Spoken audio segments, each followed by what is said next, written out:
Zabbuli ey'ekikumi 36. Okwagala kwa Katonda okw'olubeerera. Mumwebaze Mukama kubanga mulungi, kubanga okwagala kwe kubeerera emirembe gyonna. Mumwebaze Katonda wa bakatonda, kubanga okwagala kwe kubeerera emirembe gyonna. Mumwebaze Mukama w'abaami, kubanga okwagala kwe kubeerera emirembe gyonna. Oyo akola ebyamagero ebikulu yekka, kubanga okwagala kwe kubeerera emirembe gyonna. Oyo yakola eggulu n'amagezi, kubanga okwagala kwe kubeerera emirembe gyonna.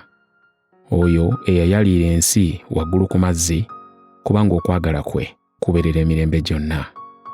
Oyo yakola ebyaka ebikulu, kubanga okwagala kwe kubeerera emirembe gyonna. Enjuba okufuga emisana, kubanga okwagala kwe kubeerera emirembe gyonna. Omwezi n'emmunyeenye okufuga ekiro, kubanga okwagala kwe kubeerera emirembe gyonna. Oyo yakubira Emisiri ababereberye baabwe, kubanga okwagala kwe kubeerera emirembe gyonna. N'ajja mu Isirayiri wakati mu bo, kubanga okwagala kwe kubeerera emirembe gyonna. Yabaggyamu n'omukono gwe ogw'amaanyi gwe yagolola, kubanga okwagala kwe kubeerera emirembe gyonna. Oyo eyayawulamu wakati ennyanja emmyufu, kubanga okwagala kwe kubeerera emirembe gyonna.